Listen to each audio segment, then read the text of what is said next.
Welcome, everyone, to the RPG Goblin, a TTRPG podcast where we make learning these games fun by having really interesting and maybe sometimes off-topic conversations about TTRPGs, and people just talk about their favorite games. So I am your host, Willow, and the resident goblin. I'm a bit obsessed with these games. I can't stop talking about them, so I created a podcast, and here we are.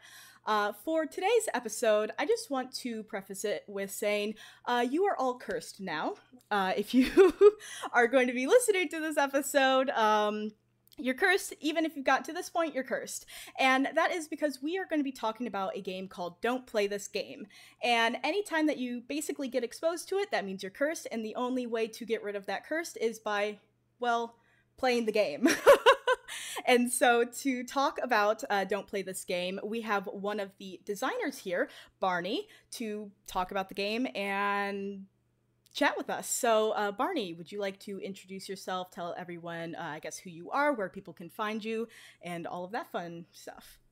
Absolutely. So I'm Barney. I'm one of the brothers designer pair at Parable Games, makers of various spooky role-playing games, from Shiver to the new Don't Play This Game that we now have live on Kickstarter. People can find me anywhere online, at Games Parable on Twitter, or at Shiver RPG or Don't Play This Game on Facebook and Instagram, and pretty much just slam spooky RPGs into your search terms and you'll probably find me somewhere on the internet.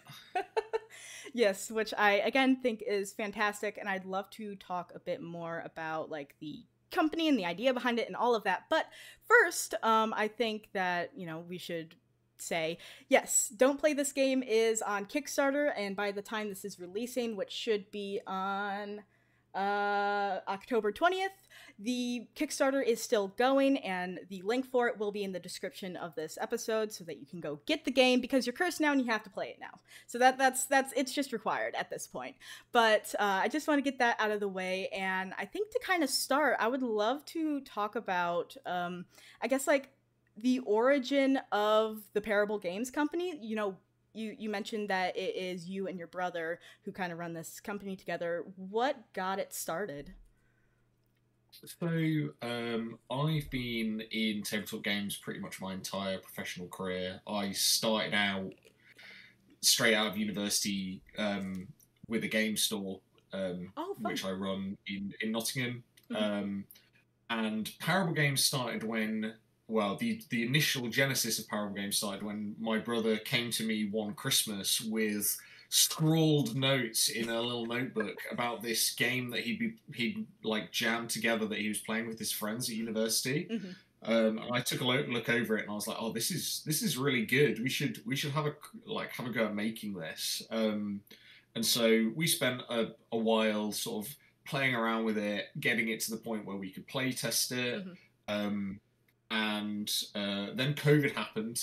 Oh, fun. And in the 6 months sort of initial lockdown of COVID, we were like, right, well, we can't go outside and do anything, so we might as well finish this project that we've been working on what seems like forever. So from that March to that Halloween, we finished the demo, got it live, and sent it live on Kickstarter, to a resounding success, which was lovely. Lots of people very, very engaged with that and enjoying the game, which led to us sort of turning Parable Games into a real thing, and now that's what we do as our day-to-day thing, is make fun spooky games together. I love that so much. As someone who, I'm very close with, like, my siblings as well, and I do a lot of things with them, so, like, that just makes me really excited and happy, like, seeing that, like, oh man, you guys are working together on this and doing something you love. That's fantastic. And so your first game was Shiver, right? Yes. And obviously this isn't, we're not talking about Shiver in this episode, and maybe that could be a future thing, but I'm curious of, you say that you kind of specialize in kind of the spooky and horror, and while Don't Play This Game, as a little bit of spoiler for everyone of what we are going to be talking about, is kind of a found footage type spooky horror game. What is Shiver? That's I think you mentioned kind of based around, like, horror movies? Yes, the idea for Shiver was we wanted to create well, Charlie's original idea was that he wanted to create something that he could play really bad horror B movies with his film school friends, I which was love what they that. were trying to do. And so what we turned Shiver into was a one-shot system that where you could play movie night on the tabletop, and you could do a one-shot in an evening or a weekend playing your favorite scary movie. So as a result, the game is horror, but it Hmm. is completely genre agnostic within the horror sphere. So you can play anything from slasher to gothic to paranormal, whatever your favorite genre is. It's kind of a Swiss Army knife system that you can use to play anything you like, Hmm. um, which was kind of very broad. And then with Don't Play This Game, we're now having fun exploring sort of a much more specific and niche part of the horror subgenres. Yeah, and I was actually just about to ask, like, how has the shift over been to something that is more, I mean, I guess not contained, but more focused down. It is that kind of analog, spooky. It is genuinely creepy. Like, I'll give you that. Like, like it when I first saw it and like being in the Discord and seeing people talk about it, I'm like, yeah, this seems this is scary. So that was one of the great fun things about doing it is when we did Shiver, we were looking at how scary we wanted to make the Hmm. game, and we wanted to have that option from horror comedy through to very very scary game. Hmm. Um, and so that meant that we were kind of always walking a thin tightrope of like scary versus humorous Hmm. in the Shiver, and a lot of the writing there is an element of levity to it. There's some fun references and some bits that kind of take the edge of the darkness off. Hmm. Whilst we don't play this game, it's like, right, how scary can we make a role playing game? Because found footage is so immersive in the way that you create stories with it that it's supposed to be very very scary, Hmm. and that's one of the reasons why we ended up creating the project as a solo game. Is, well, Yeah. there's nothing scarier than telling a horror story by yourself, because that is, you don't have anybody to take the strain away from you. It's just you and the story.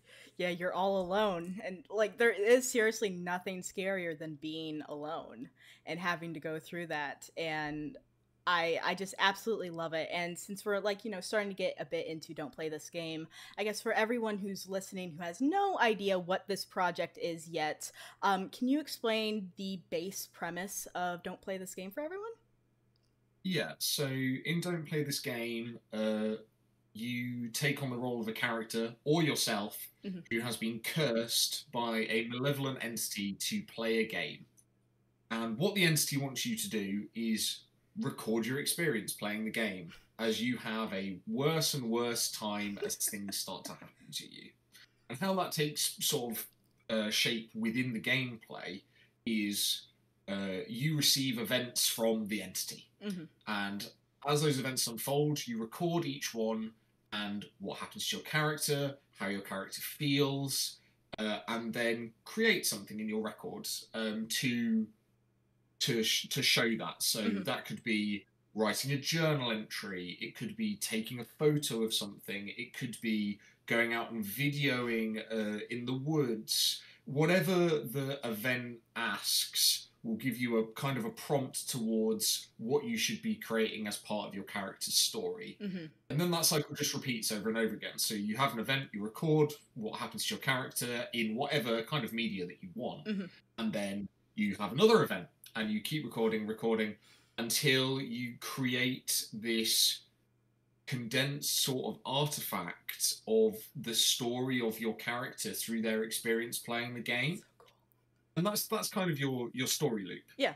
But then the real fun happens when you go, hello, my TTRPG friend. Here is Don't Play This Game, and here is my record. Now you have to tell a story, but you found my record, so this is your new starting off point. And what it allows is for you to almost take this solo RPG and turn it into a multiplayer loop where you go round and round and round, creating an urban legend almost Yeah. from your own stories together. That's so cool. God, I love that so much. It's such a fun idea, and I know that like the big thing that interests me when I looked at Don't Play This Game as well was the fact that you called it a legacy game.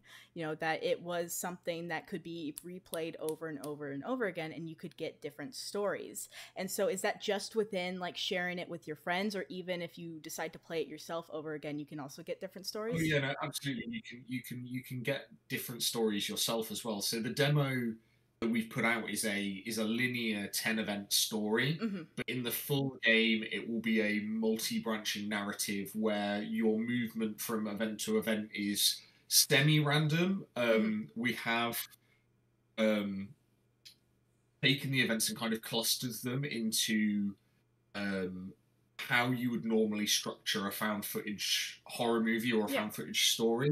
So your early events will always be light threat, a little bit creepy, spotting things in the shadows behind you and in the Mm-hmm. mirror, and like those kind of like tension building events.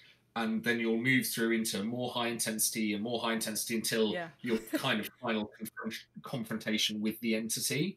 But yes, all of those stories will branch differently, and obviously the events aren't completely prescriptive. They give you an idea of what's happening, but Mm-hmm. it is very much up to you kind of how you interpret them. Because some of them can be things like you're drawn to an abandoned place in the town that you live, go and take a photo of it. And in one story, that could be the shopping mall. But Yeah. in another story, that could be a factory. Mm-hmm. And those choices that you make within the narrative as your character really change the story. Because if I go to the factory in event 3, then in event 6, when I'm going to the library to research something, I'm going to be in the industry section Yeah. rather than the retail section, or however you want to kind of play with it. So Mm-hmm. yes, and then you can play as that character, complete a story, and then you yourself can just create another character inspired by your last character and keep going over Oh and over and over yeah. again. I didn't even think about the fact that you could just take your own records.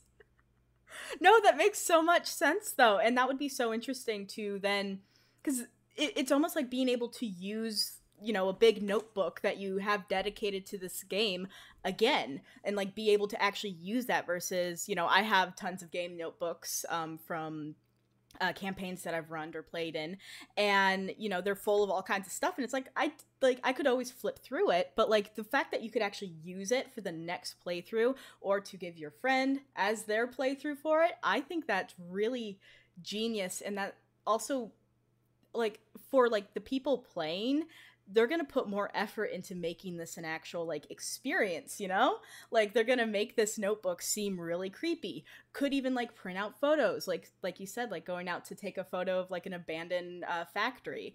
And even the aspects, because I know that you in the Kickstarter page you mentioned that you kind of added in a little bit of like LARP into this game, because you are asking people to kind of go out into the world and like record things or take pictures or do physical items, because I think I saw a few things from the Kickstarter updates too, which I think is really fabulous, like so genuinely, like that is insanely cool.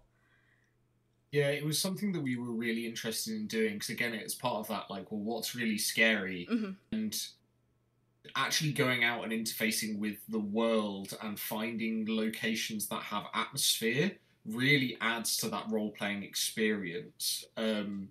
We also got a lot of feedback from people who've played the demo now who's like, this is amazing. I'm like exploring my local area and going to places I've never been before. We put an event in the demo that was like, go to your local library. And there's those people like, I don't have a library card and now I do. And that's really cool. That's And awesome.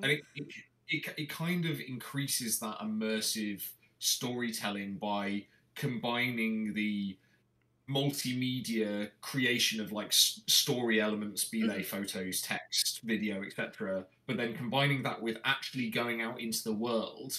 And you can even, with that story that I was discussing with your own characters, create essentially like an alternate reality town of your Oh town that you man. live in, and like create a whole universe of characters and stuff that are all interlinked within your own local area. So That would be it's so really good.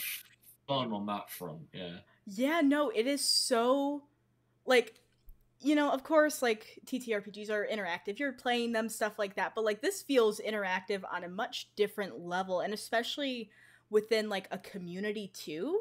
Because again, like in your Discord so far, I've seen people just go absolutely crazy for it, and I feel like once the game's out and a ton of people are playing it, there can be a lot of interactions between people. Like, here's what happened for me on this day or for this event, and going back and forth and sharing it. And oh my god, I am obsessed with this project.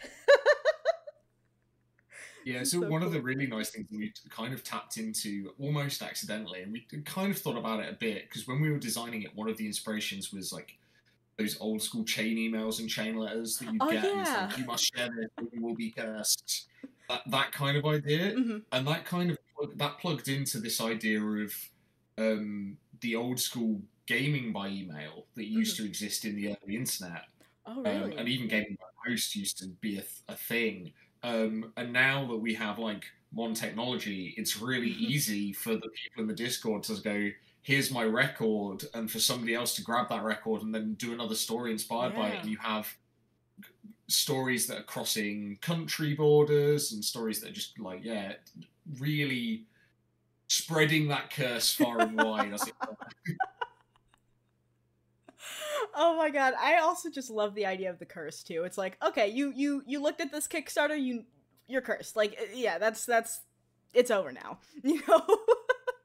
yeah, we it was really interesting to design for, because what we wanted to do was have something that allowed you to project. So if you wanted to, say, play through a very specific found footage idea, say if you Hmm. wanted to play with a known entity like Slender Man or something like that, Hmm. we needed to create a narrative system in which those stories could happen, Hmm. which is why we chose the entity, because the entity is this overarching evil that can take any form and has minions, but also is like its own thing. Hmm. So what that allows people to do is they can take existing stories that they really like and incorporate them within the bounds of the game, but it also means that they can create their own creepy monsters as well. Their own entities, which I saw one of the Kickstarter updates was like something with like long fingers, and may I say that was the most upsetting thing I've seen like all week. Yeah, so Charlie's been having a lot of fun making some monsters, and we've been really lucky as well to work with some cursed image creators who Hmm. are just amazing. Like Trevor Henderson creates unbelievably terrifying creatures, and we're really leaning into that aspect of like the almost like the modern cryptid creature Yeah. feature style stories, because I think that's something that really resonates with people, especially when you're creating like an urban legend monster in your own area, and Hmm. it's like, oh, what is the thing that haunts the abandoned factory in my town? Yeah. That's so cool. Like, this is so freaking awesome. And I love, again, the entity is also a great name for it because it's so just suspicious. Like, the entity is like, okay, like, you know, you're gonna get messed around with. And so we talked a little bit about this before we started to record, but I'd like to do this actually, like, on the show of what did inspire Don't Play This Game? You know, what created this idea, I guess, originally to then make the game? So one of the discussions that we were having was what stories would be really difficult for us to um, tell in a sort of a true way to the genre with Shiver. So Hmm. like, okay, well, Shiver is this multi genre machine that people can play horror movie stories with. What things would it struggle with? Hmm. And found footage was one of the things that we landed on very quickly, is because it's so unique compared to other horror genres, and Hmm. I mean that's kind of why it was such a phenomenon in the early noughties, because it was just completely new. Hmm. um, and one of the reasons we wanted to sort of latch onto that was that it kind of plays with this idea of the democratization of creativity. Hmm. This idea that if you've got a camcorder, if you've got a phone, if you've got a microphone, you can create something scary. Yeah. So that was kind of one end of the ideas. Mm-hmm. The other end of the ideas was my brother saying, "Oh, do you remember when you used to get those creepy chain emails? Those would probably not be super appropriate now. Like that's kind of weird.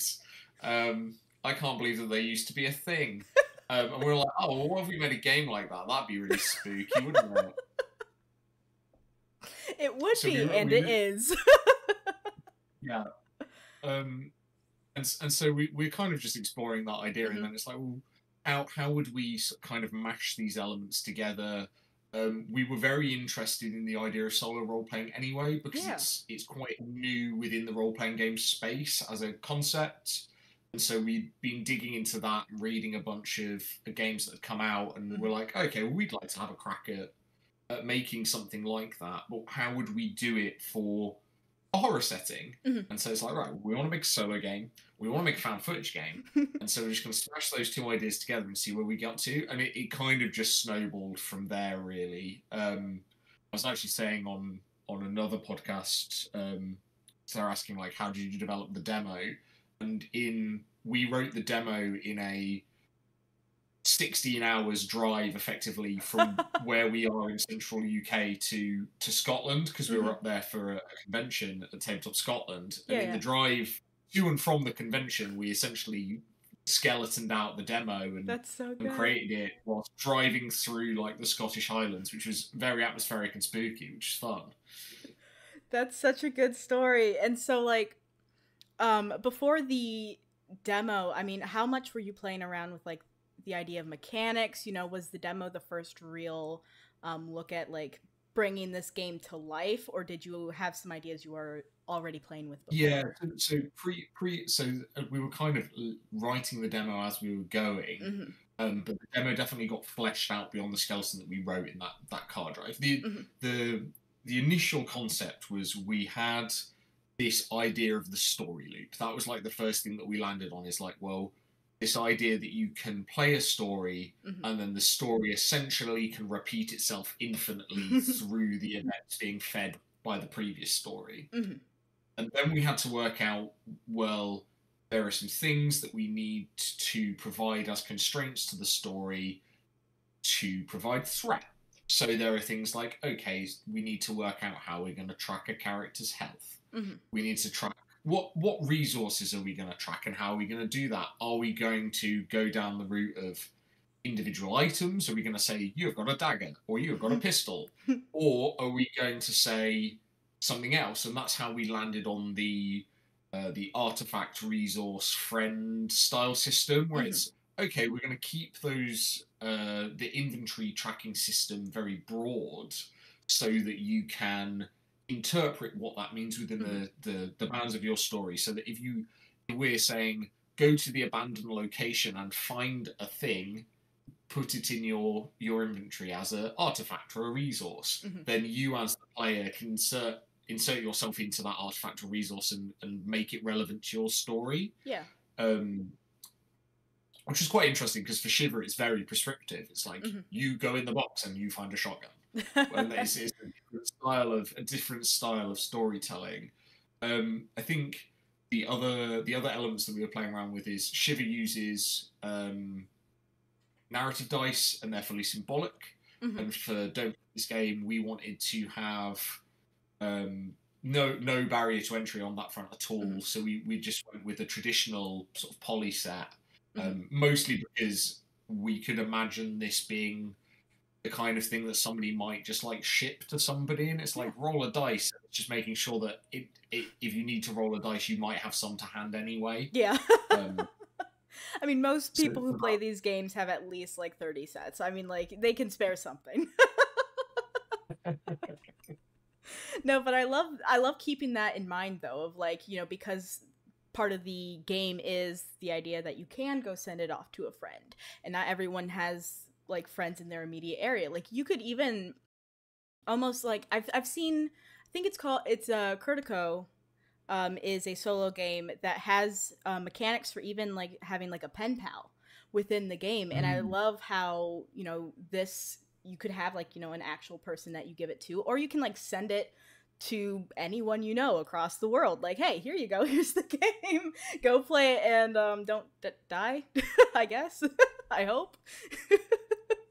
But I love also the freedom within what you can find and how it can change from what you do need, because I think that's where you can get a little stuck with some solo games where if they have pre-established like events, if they are too restrictive on it, if you decide that you want to play kind of a different setting or an idea, it's hard to always and you write something that's concrete in it. So like, hey, you go into this abandoned warehouse and you find a crowbar.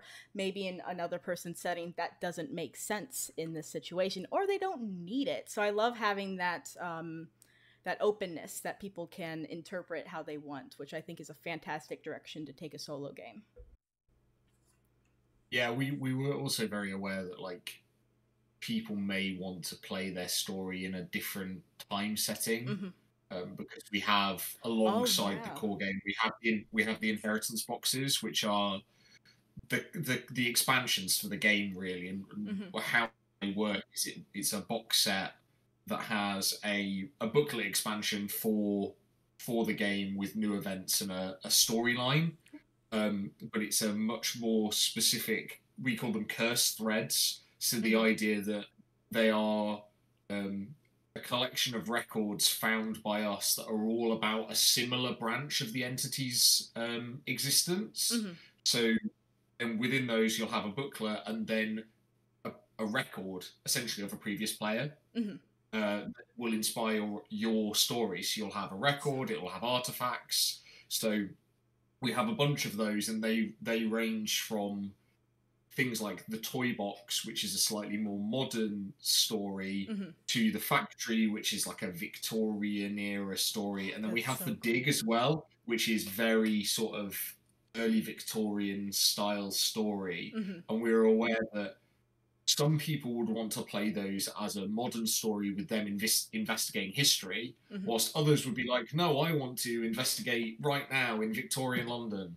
Exactly. And go out and pretend that I'm in a smog-filled city and enjoy that aspect mm-hmm. of it. And so that's another thing that we had to bear in mind when we were designing the events, is making sure that they would be applicable to any sort of time setting that people would want to play in as well. Yeah, not too restrictive. And I like those ideas of having the like box sets, you know? It's almost the same idea as like a pre-written module. Like, this is a story that you want to play in, and they just set it up. They basically just give you extra resources for playing that kind of game, which I think is an absolute blast. And I am curious, so I know there's like kind of a few different styles of solo games, and I think as they're starting to get more popular, there are becoming more variety within that space. But I know there's things like game books, kind of choose your own adventure type stuff. There's journaling games that are, you know, you basically just roll prompts and journal what happens. And then there's ones that I find that are almost kind of more gamified. Rune is one that I put in this category, as it's like, okay, you're Dark Souls inspired, you're hunting, or not you're hunting, you're fighting monsters and you're looting places and blah blah blah. So it's kind of more of a gamified. Would you say Don't Play This Game fits in any of these categories, or would you kind of put it in its own thing?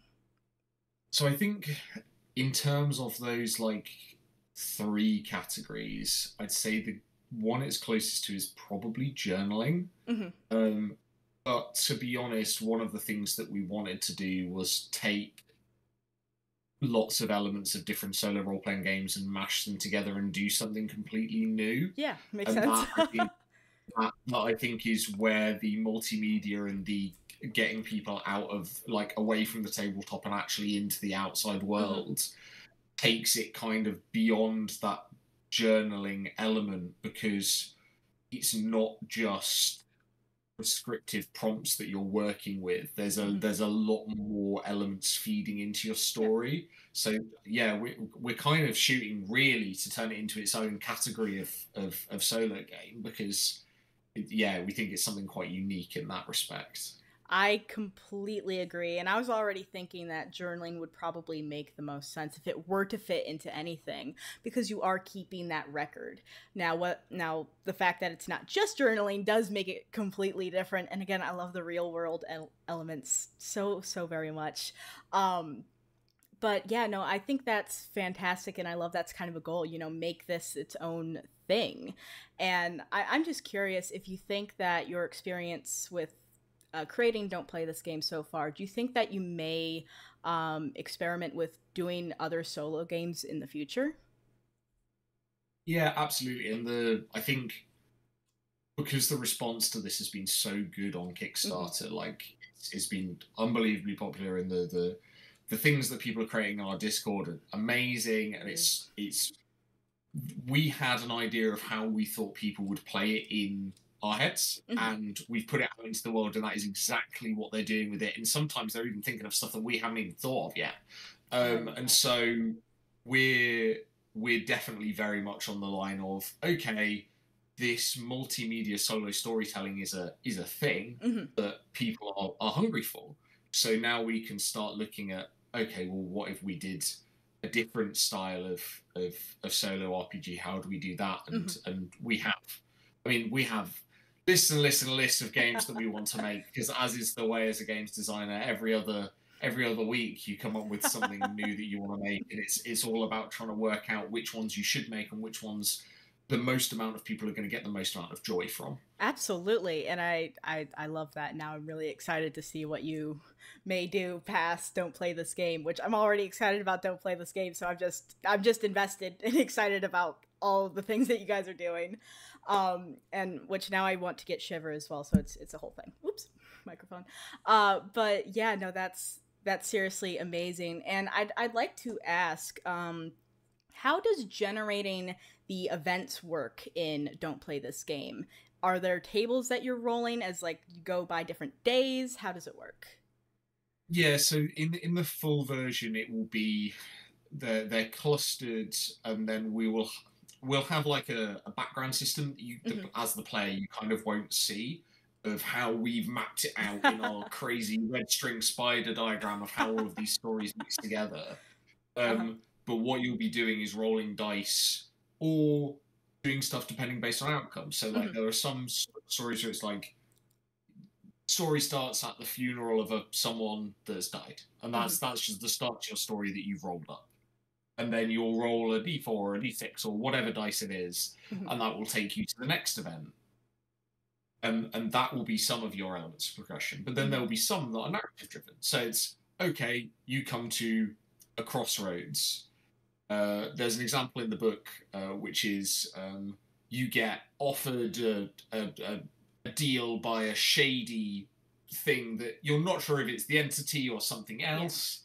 And it's like, yes, we'll give you something, but you have to sacrifice one of your friends to get it. Oh, fun. And then, yeah, lovely. And and that then gives you a binary choice, and Mm-hmm. that binary choice can turn into, well, if you choose to sacrifice your friend, go to event X, and if Yeah. you don't choose to sacrifice your friend, go to event Y, and that then you have some elements like that.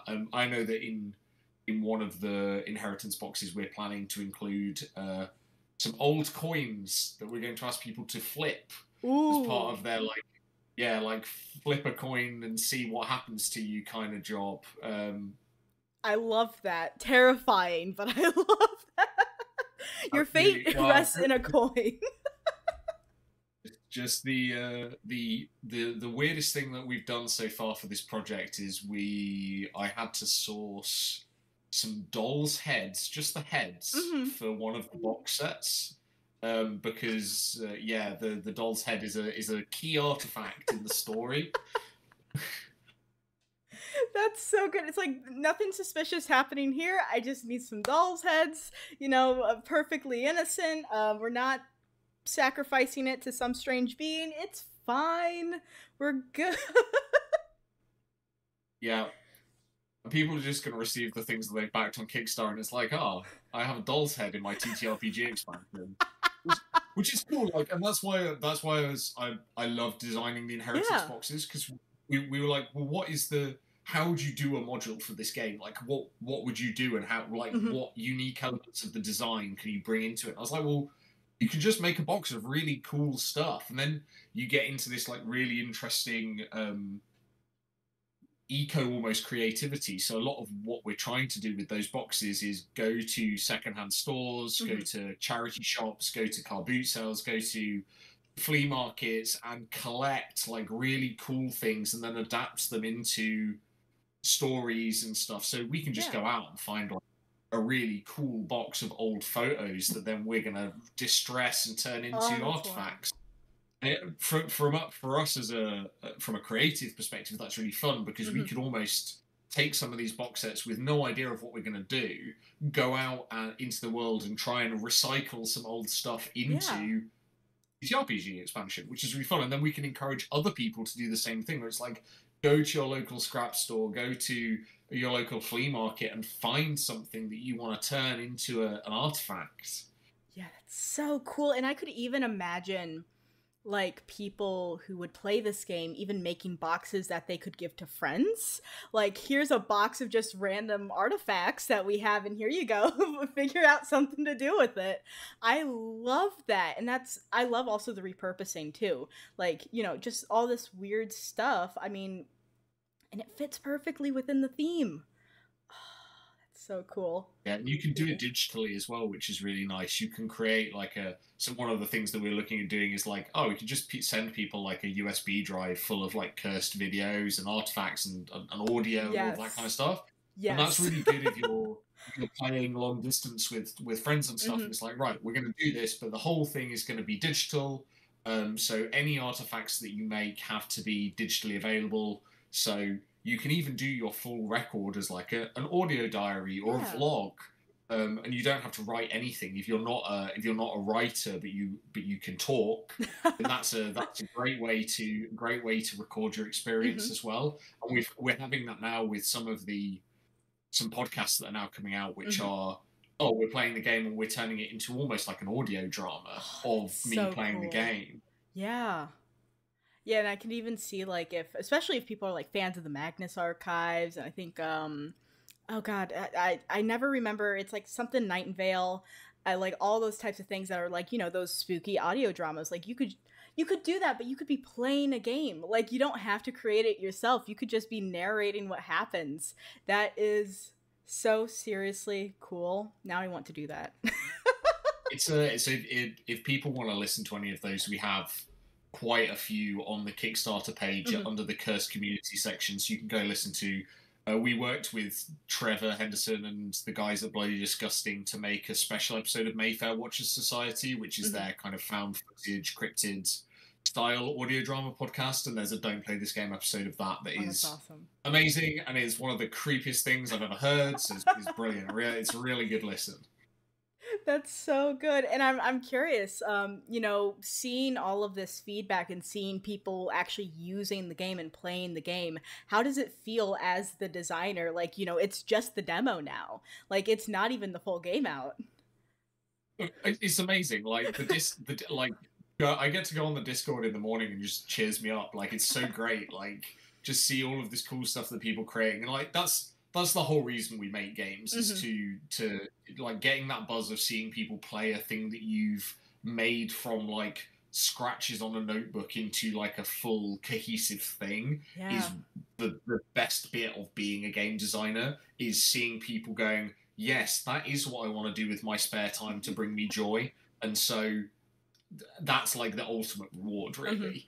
And so yeah, it's amazing as a designer for people are engaging so much and so well with just the demo. So we're very excited now to like get the whole thing out there so that people can really get into it.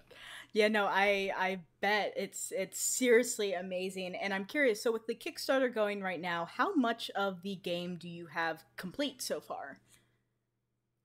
So we have a lot of the game complete from a writing perspective. We have probably more events than we can actually fit into the book written, like, because there's such a litany of like cool story moments that you can grab from film and TV and popular media. So we have a lot of events. And what we're now working on in the background is that full engine for like how do we get all of those events to fit together into our crazy spider diagram that will give players the most option for stories that we can possibly give them, because we want to make sure that we're not missing any narrative threads, so that we can have like a weird jump from this event to this event that kind of makes sense and is cool. So how I'm curious of how big the book is actually going to be, because it seems like, you know, there's a lot of possibilities that could happen.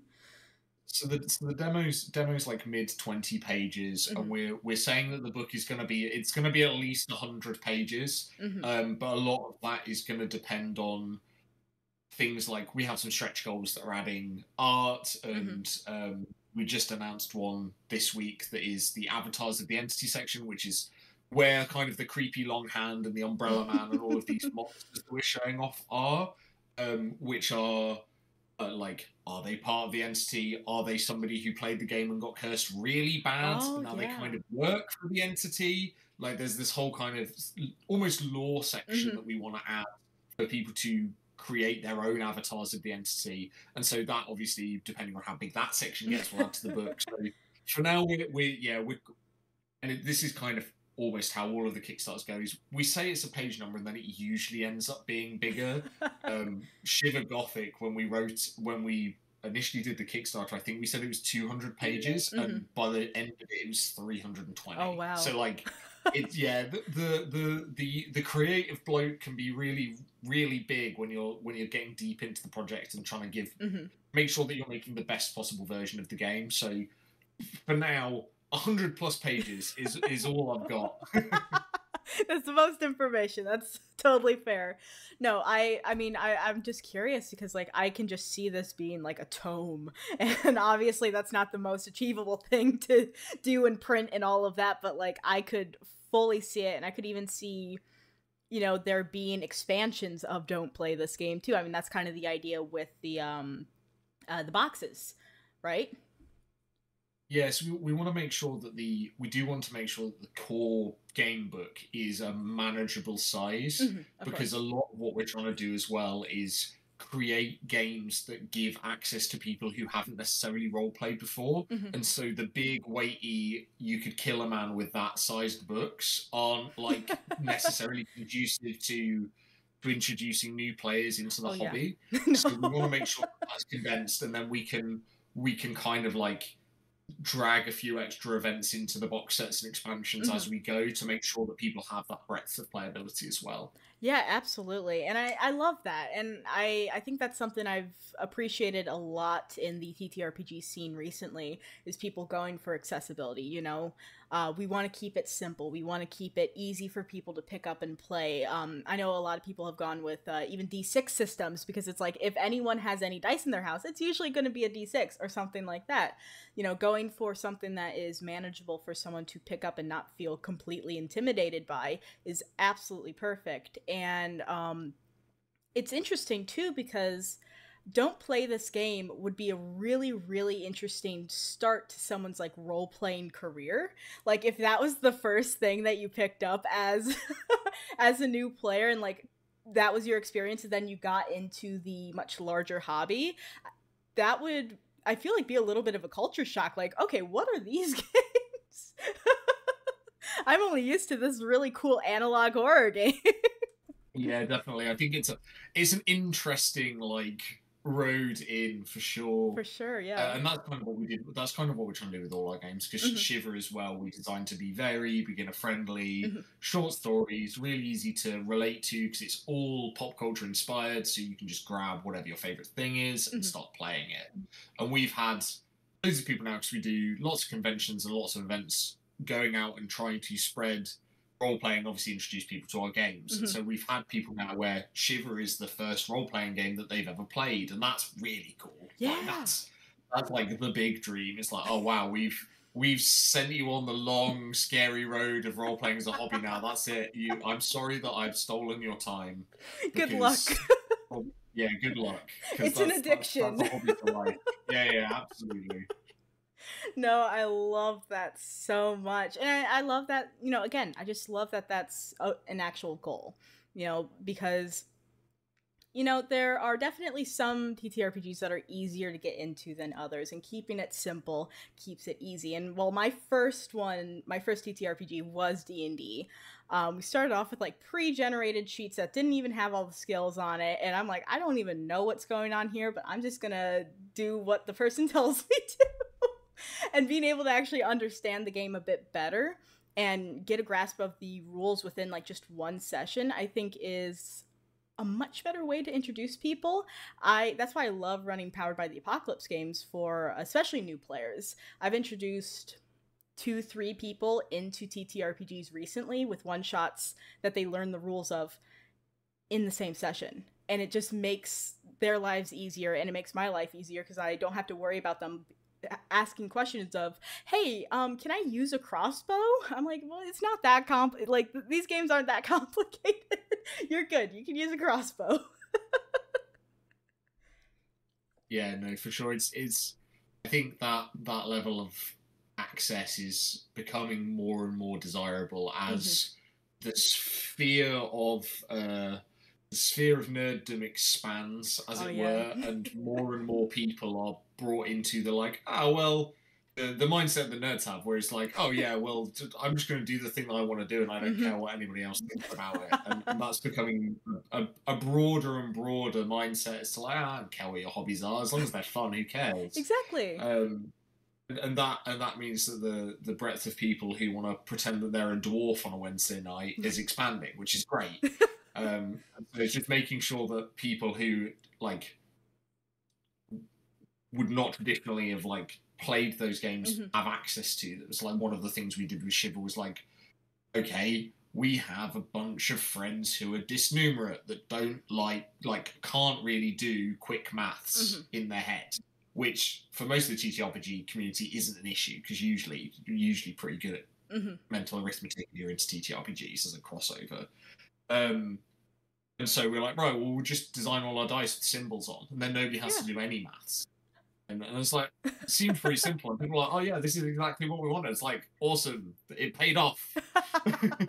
Taking that leap. And that's what I love even more, especially with like, we're not going to talk about it really much, but like the whole OGL stuff. And even before that, like the rise of Kickstarters that actually are becoming, that are successful, that are building these new games and taking these new leaps that change the hobbies is really, really good, because, everyone has their own different ways they want to play. Everyone has their own different ideas. And because people are more willing to try out more games now, it's only improving the hobby, because now it's like, okay, if you just like playing these games to tell a story, you can just play a game that tells a story, and you don't have to worry about dice rolls or combat or anything like that. You just play a game that's perfect for what you want.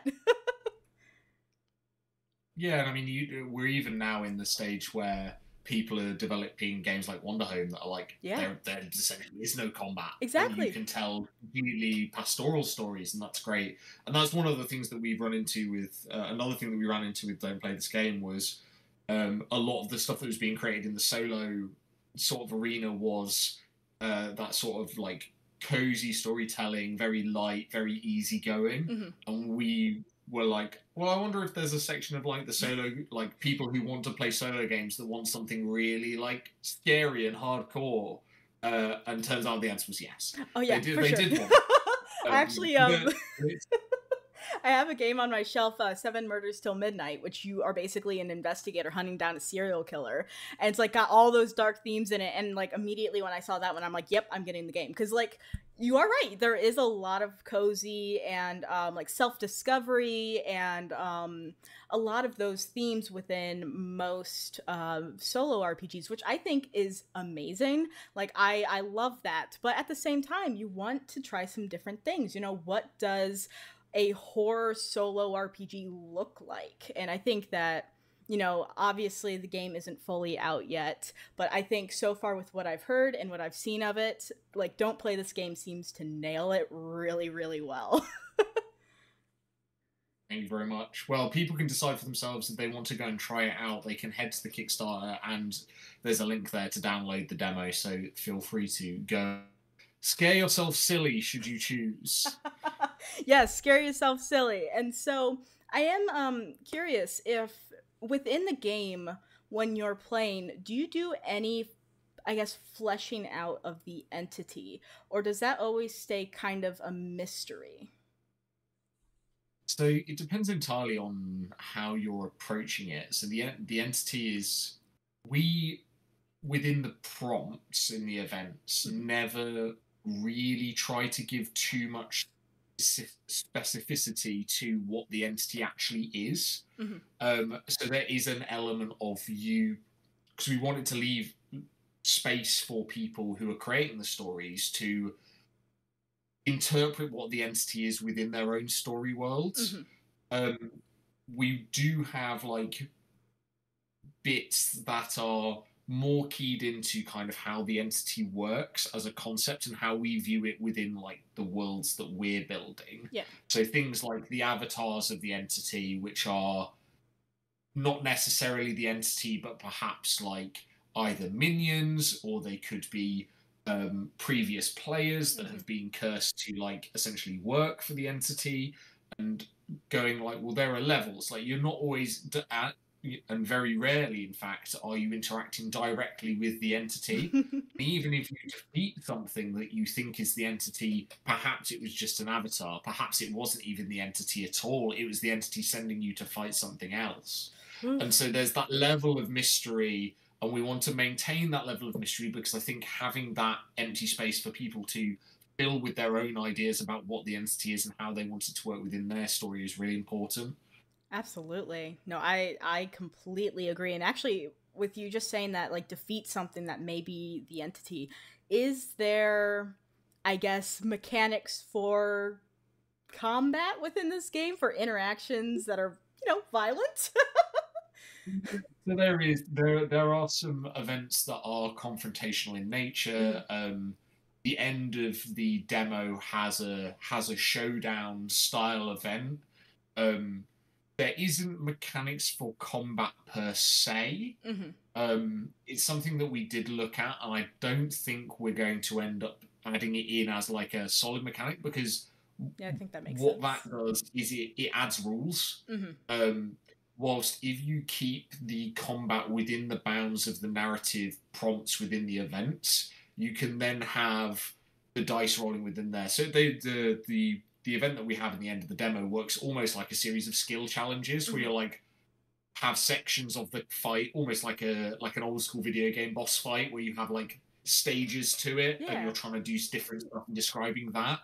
And so I think we're going to be doing a lot more things like that than we would be doing traditional combat. But we definitely wanted there to be, obviously, there has to be some level to quite a high level of threat to your character, because otherwise it's not scary. So there was like a long discussion about like, well, how do we do combat? Because there has to be a threat to life in this story, because otherwise you're never going to be scared going into the abandoned building. Yeah. It'll be okay, and that isn't what you want in a horror game. I want to feel like I am threatened at every moment, please. Thank you. Yeah, and I want to know that I'm going into the abandoned building. I've only got 3 health left, and that's not good. And I know that there's probably going to be something in here that's going to try and do bad things to me. And that adds to the suspense of the story.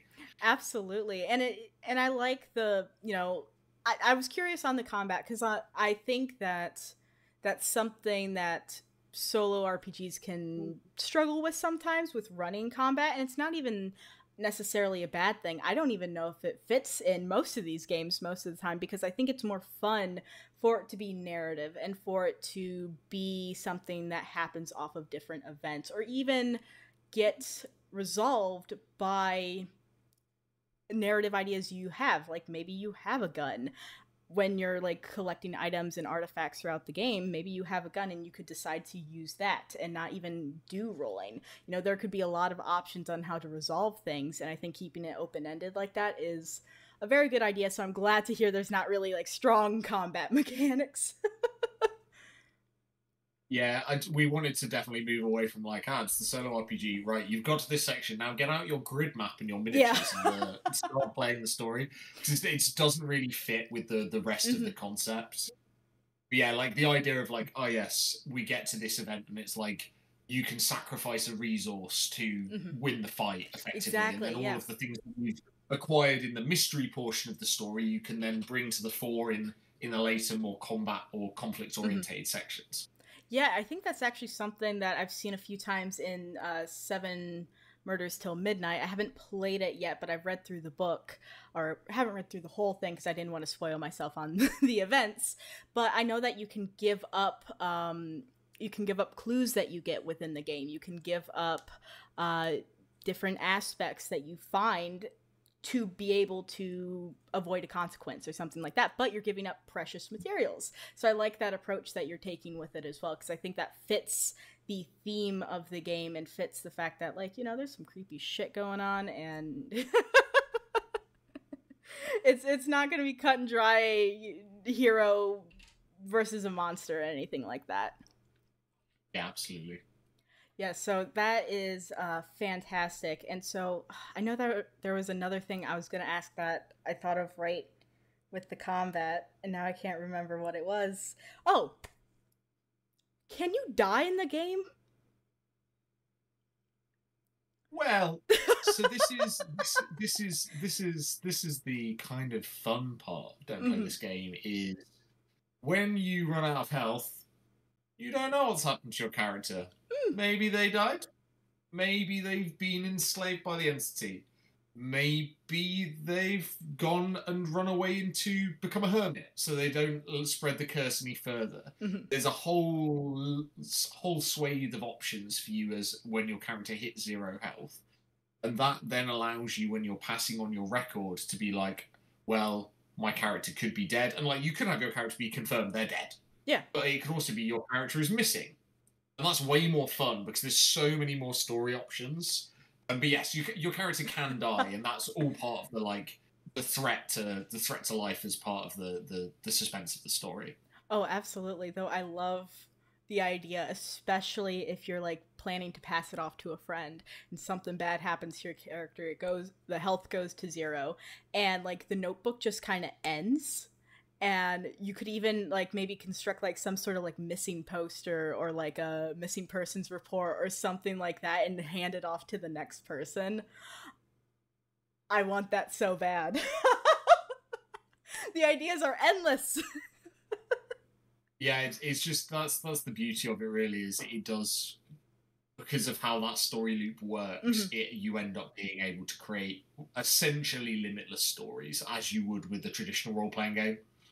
Yeah, that's so good. And like again, you can do it all on your own, which I think is just a huge thing with solo games that I love, is because there's a lot of times where it's a struggle to schedule games, or you don't have a group, or you know, I had when I recently moved, I didn't have any people nearby that I knew that played these games, and I ended up just having groups online, but you know, solo games, you don't need anyone else. You can decide to do this whole story yourself, and the addition of other people is just an option. Like you can do whatever you want, and I think that I love solo games for that. I love like giving that option to people like, hey, you know, let's say you have a busy schedule. You can still play these games and enjoy this hobby without needing other people to play.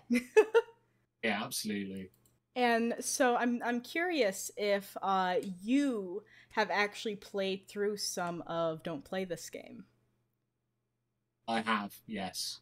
And I am a massive coward generally. So the scarier it gets, the harder it is for me to play. So that it was a good representative playtest of what it would be like for somebody who isn't necessarily great with the spookier stuff playing it. So I'm much more a fan of like pulp horror comedy, mystery type stuff than I am like properly scary things.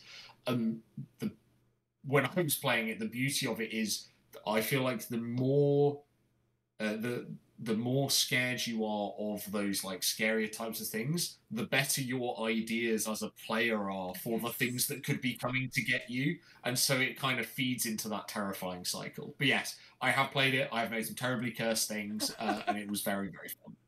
Yes, I love that so much. And I love what you said, like, even with, you know, being a player and being able to basically torture yourself even more, because you know what is scary to you. And that's actually something, a video I watched, basically an analysis of horror video games, where they said, like, some of the best horror video games come from people who don't like horror at all, because it spooks them out. They don't like it. It scares them. But you then know how to scare people because you understand what it feels like to be scared. And so I kind of love that you're a bit of a scaredy cat. And that can even enhance the game and some of the events and prompts and stuff you can give within the game, because you know things that are genuinely spooky to you. Yeah, absolutely. It gives you loads of inspiration, and also it's a great litmus test because my brother will write something and be like, "Yeah, I don't want to do that. Then that's terrifying. Like, no, keep that away from me." I don't want it, please. Thank you. So I'm curious if you have any like stories or even some of the artifacts or something that you've done for your playthrough of Don't Play This Game. So I think the hardest thing I had to do that I really didn't want to do in an event was it was an event where it's the classic like words in the mirror Mm-hmm. style thing, where it was like you fog up the mirror and you have to write the word that you're hearing in your dreams 3 times. Mm-hmm. And it's like, but you actually have to go and do it. And it's like, oh, I don't want to do that. It's terrifying. This big Bloody Mary energy. So yeah, I'm gonna die in real life. Yeah.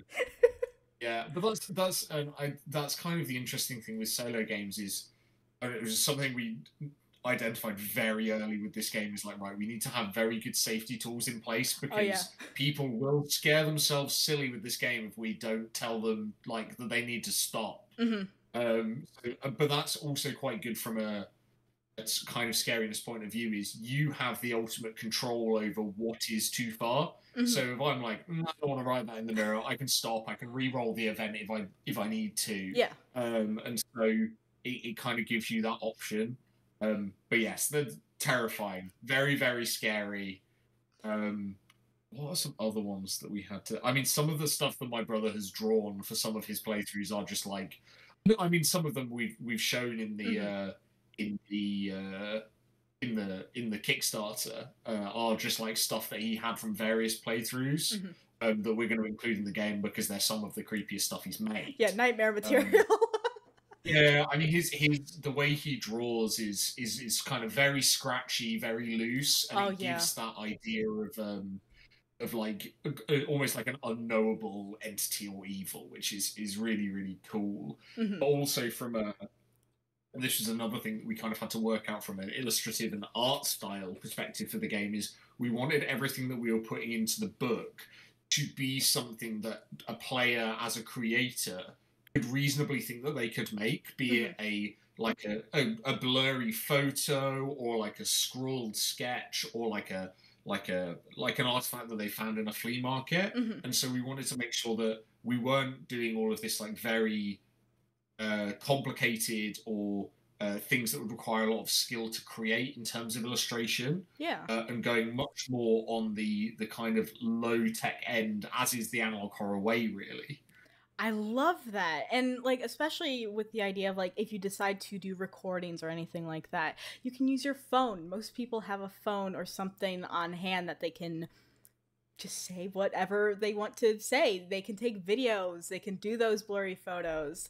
Because like, there is definitely a difference of like, if you were asking, I want you to take a picture of like something deep in the mountains, and it's like, okay, that might not be like doable for everyone. Especially if you if you live in flat states, which I do. It's like, I don't have any mountains around, but I love keeping it accessible for people. Again, like, it all comes back to that. It's like, I love the care put into it for that. And now I just thought of an idea of like doing some weird analog horror, like creepiness in like the Appalachian Mountains where it's like cryptics and oh god, that would be terrifying. Take your game, go to a log cabin. Yeah, no, no, I might be too scared for that. Oh my god, there are some things that are a little too spooky, and like that, and in my 10 Candles episode, which another fantastic horror game, the guy I talked to, Curtis, played 10 Candles in a log cabin in like the middle of nowhere where it was like no light pollution or anything, pitch black, and it's like, that is like the proper way to experience the game, but I don't know if I could. I may just die on the inside because it would be so tense the entire time. And they had someone knock on the door and scare them in the middle of the game. It's insane. But no, now I kind of want to do that. Like that would be terrifying to play it in like a middle of the log cabin, but like I could do that. I could. It's possible. And if I'm never found, that's why. No, I love that. Only your record is found. That's it. Exactly. And that's the whole premise of the game. Truly. Oh my god. There are so many Kickstarter projects, so many TTRPG projects that I get excited about. And like, I love all of them so much, but when I saw your game on Twitter and I saw like what it was and the whole idea behind it, I'm like, I have to. I have to back this, and I have to see if I could maybe get like an interview or something, because this is just way too cool for me not to be able to talk about. So like, complete props to you guys for making this absolute, like, at least concept alone, insanely awesome game that is genuinely terrifying, because I will get notifications sometimes on my phone from your server, and it'll be someone talking about the entity, and it like freaks me out for a second until I realize where it's from. I'm like, oh, okay, it's fine. It's just the Discord server. Yeah, the people were very insistent on adding the in-character roleplay section to that Discord, which is very terrifying to read. Like, which I totally recommend anyone who's listening to this. You are able to join the Discord through the Kickstarter page, right? Yeah, please go join the Discord. It is spooky. If you just want to enjoy a bunch of people who are so genuinely terrifying in the way that they write, go over there and check it out, because it is so horrifying in the best way possible. It's a great way to see like the kind of things that you could be creating as well with the game. Like, that's what we want to do with this game, really, is inspire people to create in any way that they feel comfortable. And so that's again, like, taking that essence of found footage horror, the idea that anybody can create something as long as they've got access to literally anything from a phone to a pen and paper. And that's what the Discord is amazing for that, because we do have everything from videos to audio logs to sketches to people making actual sculptures and things out of bones and twigs. Like, there's a whole breadth of creativity there, which is amazing to see. I adore that so much. It is so cool. And then again, I just love the idea, because I am definitely a fan of like playing games at like a physical table, being able to, even if it's not using minis, but like actual, like, hey, I'm going to use dice to be able to represent enemies, or being able to draw a map out and be around everyone. I love the physical elements of tabletop games so much. It's a crime that I haven't played at a physical table in years, but I love those elements, and bringing that into a solo game where, again, it is more than just a journal. You can have, like, you can make a little figure out of twigs, and you could keep that. Like, that could be something you keep around, and it's like, oh, what's that? Oh, don't worry about it. It's That's my little Blair Witch style thing. Yeah. Don't concern yourself with it. He just sits in the corner. He's a friend. It's fine. No, I love that so much, and I'm curious, through the process of creating Don't Play This Game so far, has there been any moment where you've had to kill your darlings in the way of, was there an element of the game you wanted to bring in at first, or you thought was a really cool idea but ended up not working? I don't think so for this project. There definitely was with Shiver. Like, we killed a load of elements that we were like, this would be really good, and then it wasn't, and it got canned. Whilst we were pretty happy almost at first draft with a lot of stuff. I think we'll definitely possibly have that a bit more when we're exploring some of the expansion work and looking at things like when we're doing those module style stories, whether we want to, because for me, like, I'd quite like them to be very themed to those records and have slightly more prescriptive events. But then what we might find is when you use the game to play through that, actually that's not as fun as having them be open-ended. Yeah. And it's where should we take that as a narrative experience? Should it be much more creator-led in terms of the narrative, or should it be much more player-led? So I think that's going to be interesting for us when we actually get to the point of playtesting some of those modules more heavily. Yeah. And when is the Kickstarter is going to be ending around like the beginning of November and stuff? What's the timeline for starting on these modules and getting to playtesting them and actually finishing the book and stuff like that? So the plan will be that we'll have probably the digital versions of the book out around the same time as now next year. Okay. With the physical rewards starting shipping a couple of months after. So what we're aiming for at the moment is by the end of 2024 for everything to have started shipping. Just to give us like a bit of room to make sure we're finishing everything off, and also there's some weird logistical things that we've got to do with this project because the inheritance boxes are very odd in terms of like from just like a boring shipping, taxation perspective. Like, what do you classify a box of doll's heads with an RPG module in it as? Kind of like that is a very strange problem to have to deal with from like my boring business management part of my job. So we're just making sure that we've got a bit of leeway time in there to work through any issues that we might encounter there as a customs official starts opening our boxes and getting very scared. I couldn't even imagine having that job and opening a box. Oh my god.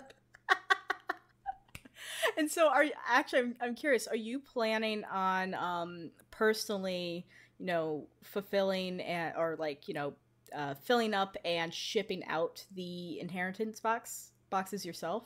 Yeah, so that was the thing that we wanted to do from the start, was make sure that it was handmade, made by like in country here, so that we could try and reduce try and reduce the amount of stuff that we're getting mass manufactured, because it kind of wasn't the point of the project, and two, we knew that conveying what we wanted to do creatively from a like creepy artifact perspective was going to be almost impossible to do with any traditional factory. So it's like, well, the only real reasonable way to do this is for us to make it ourselves, which is why we put like a limit on some of the pledges, because we knew that if we sold thousands of them, it would be an absolute nightmare to actually try and fulfill it. That's why we're keeping a relatively limited run initially, just so that we can get through that initial idea and make sure that it's actually feasible to do on a larger scale, because we would like to make more of those box sets, but like at the moment we're not guaranteeing that they're going to exist after the Kickstarter, because we might try and make them and it could just be an absolute nightmare for us, because we're just going to spend all of our lives like editing photographs and blowtorching dolls' heads. I mean, it's an interesting living of just doing that. No, and that was what I was curious of next, is if there was going to be a limit on these things, or if there is a limit on them. And so I didn't look at the inheritance boxes specifically when I checked out the Kickstarter. What is the limit? Like, how many of, I guess, each are you going to make? We set a limit. We still have quite a few left for the fully cursed, which was the one that we put the limit on, which is the one where you get all 3 box sets. I think we limited that at 500 pledges only, because any more than that and it will consume our lives forever. Yeah. We also have some like higher end pledges where like we'll make custom one-off boxes as well that will be a bit more unique. They'll have an expansion that we're not going to release for quite a while. I think we had we've got 10 of those, and I think we only have 2 left Mm-hmm. at the moment. And we have a top pledge as well, where you can become part of the game. You can like it will insert you in a photograph or something like that, as well as part of the that unique box set. I think we've only got 1 of those left, so there is a limit on them, but that we still have some available for people because we wanted to make sure that enough people could get hold of them. Yeah, perfect. Because like if I'm just going in for the book at first, but if you ever get them, offer them again, I definitely will be very interested in getting one because they sound very cool and also like really really creepy. Like I can just imagine someone accidentally opening a package and just it's a doll's head, and it's like, okay, why did you just receive a doll's head in the mail? It's like, don't worry about it. Again, it's fine. Uh, everything will be okay. So I was asking, since you had Shiver go, you've done multiple Kickstarters for that game. I'm guessing that, having that experience helps kind of gauge the amount of work and, stuff that you are going to be doing for Don't Play This Game. And so I imagine that you feel pretty good on your, expectations of being able to complete the project.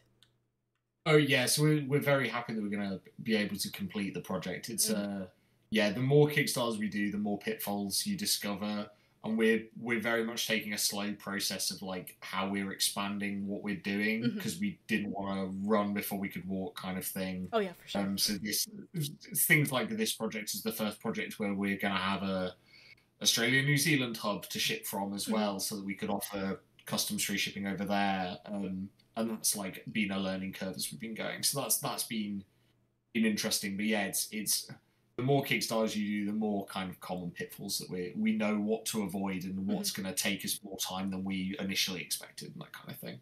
Yeah, absolutely. And I'm curious from, running all the stuff with Shiver, what do you think was like one of the biggest like lessons you learned from a Kickstarter standpoint?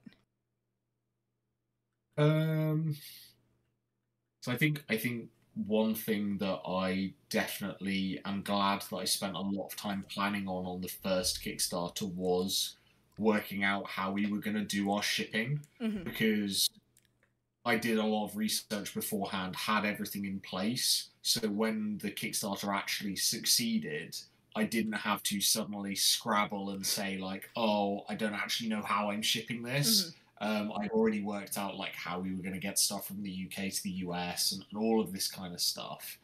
And so that's, for me, like shipping is by far and away the hardest thing to work out. Fortunately, now there are like companies that can help you with that if you need the help.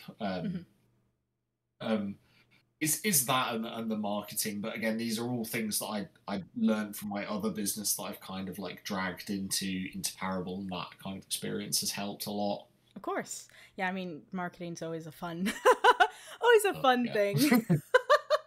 Yeah, my mom's a marketer, and it's always I like listen to her talk all the time, and then when it comes to actually marketing, it's like I feel like I know nothing. We're just figuring it out as we go along. But yeah, no, I love that, and I love that you're able to use the knowledge from previous Kickstarters to make sure that, the ones that you're doing now can actually succeed and get everything shipped out, and there are less hurdles to overcome. And I'm curious as well, I asked from a Kickstarter standpoint, but is there any like lessons that you learned from developing Shiver that has that has come over from that into Don't Play This Game that has changed anything?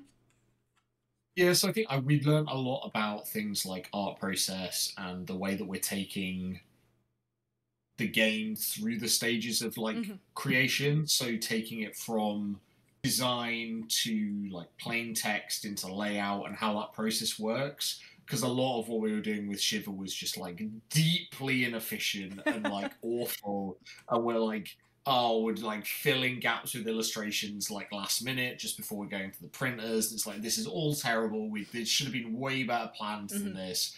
We've learned quite a lot from that perspective of just like the actual process of making a book, which was something that none of us had ever done before. And so now we're like very seasoned in a production perspective in terms of like what we actually need to get done and how it should be done and the correct order to do it in order to get it from initial idea into finished form and sent off to the printers. Yeah, absolutely. No, I love that. Layout always seems so complicated. Like it's not anything I ever want to touch because it's like, how do you figure out where, like, how do you make it look good? Like, I don't understand. Like, leave that to the people who actually know and want to learn it because it seems quite complicated. Oh yeah, for sure. No, that's amazing. And I'm really, really excited though, mentioning layout to see how this book looks like laid out, see all the different artwork, and I can just imagine it looking so creepy. And I know that kind of some of the flavor text within the Don't Play This Game Kickstarter kind of mentions that. I think it's Charlie specifically is like, I died and like left this book. Is there going to be kind of a meta to the book at all with like added in things of like people writing in it or something like that? Maybe.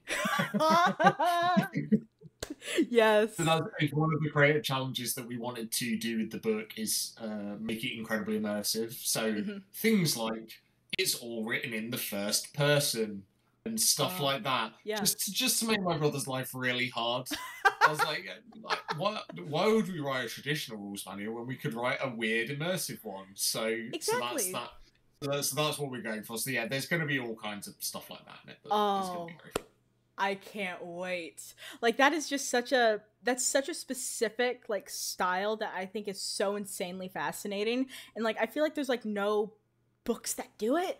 And so I'm really excited about that. That's going to look really cool. Yes, it may be hard and difficult and I feel for your brother, but also it's going to be really awesome. So not enough sympathy because it's going to be cool. It's part of the fun bit of my job is Charlie will send me something and I'm like, yeah, but I think it needs like more work. We should do more. Yeah. And he's like, well, okay, I guess it will turn out better if we do that thing that takes forever. Sure. You're right, but I hate it. Like, yeah, I know. Yeah, I guess I have to write for a few more hours. I get it. It'll be okay. But we had that with the layout for Shiver Gothic, where I basically made him relay out the entire book. Oh no! Nearly broke, but it looks amazing afterwards, and it was worth doing. Yeah. At the point of that meeting, he was not happy with me. It's like I did all of this, and you're asking me to restart. Why? Oh man, that's like so heartbreaking just from a creative standpoint of like I understand the feeling of like like almost it's not even like losing the process like progress because you did it and you still have it. It's just it would be better if you changed it. And it's like yeah. Everything's fine. It's great. No, I love that though. And I love that you guys are able to do that, have those constructive talks of like, to make this game better, here's things that we should add to it, or here's things that we do need to change, even if it may be a hassle because you care about making a good game. Yeah, it's one of the things that like, it's one of the massive benefits of like me and my brother working together is like we can just be disastrously honest with each other. Yeah. And so it means that the conversations that would otherwise be awkward are just really easy. Yeah. Yeah, when it comes to siblings, they tend to be. It's like, yeah, like we've grown up together. It sucks. Like, come on, like we're just gonna cut through the bullshit. No, I love that, and so, I think though that we are probably getting close to the end of the episode here, which this has been a fantastic chat. Thank you so much for agreeing to come on and doing this because I'm just really, really hyped about this game even more. It is going to be awesome. And 2024 can't come soon enough, which is a terrible thing to say when I don't want it to come at all, but I will embrace it just for the game. Well, thank you very much for having me on. It's been an absolute blast talking about all of our spooky creations and Don't Play This Game. And I'm hopefully excited for some of your listeners to go and scare themselves silly with our demo as well and go check out the Kickstarter. Same, yes, which will all be in the description of this episode. So just please go check it out. Like, at least check out the demo. You know, it's free. You don't have to pay anything to get it. You can just check it out, see if it's something you're interested in, and you can join the Discord server. Keep kind of updated and in the loop on the project, and, you know, see again if it's something that's going to be up your alley. And I think before we end here, I'll have you kind of go through a final bit of like where people can find you, again, anything that you'd like to promo, stuff like that. But before we end, I would like to ask, out of everything with Don't Play This Game, what makes you the most excited? I think the thing that I'm most excited about is this idea of creating modern urban legends with the game. Like this idea that some of the stories that people create could snowball over and over and over again, and to the point where like we create a Bigfoot style cryptid that has been created by the community, I think is a really exciting idea. I love that. If that like I want that to happen. Yes, actual cryptid that is started by a role-playing game, 2024 or 2025, I guess, when that's more when the game's probably gonna be out. But yes, no, actually that would be really cool. Yeah, petition that. Yeah, please, everyone. Everyone collectively start a cryptid together, and it'll be a great time. But yeah, no, God, I am so excited about this. So very much. And I guess it has to end at some point. So I guess we will end the episode here. Right before we do, Barney, would you like to tell everyone where people can find you, where they can get the Kickstarter, or find the Kickstarter, whatever else you would like to promo, and all of that fun stuff, and then we'll get done. Sure. So you can find Don't Play This Game on Kickstarter. Just search Don't Play This Game, or you can also find our website, which is don'tplaythisga.me. That's good. Where you can find the demo and some more information about the game. But the Kickstarter is the best place to find information about it, along with podcasts, stories that people have created, and some really good examples, as well as on our Discord of things that people have been making terrifying as a result of Don't Play This Game. You can find me on Twitter at GamesParable, or on Facebook at Don't Play This Game, or at ShiverRPG, and you can find us on Instagram at ShiverRPG or at Don't Play This RPG. Perfect. Thank you so much again for coming on and talking about the game, you know, with me. This was absolutely fantastic. So everyone, again, like I said, you're cursed and now required to actually go check out and get the game.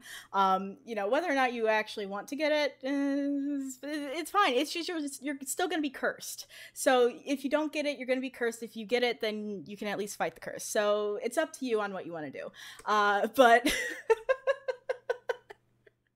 thank you so much for listening, and check out this game.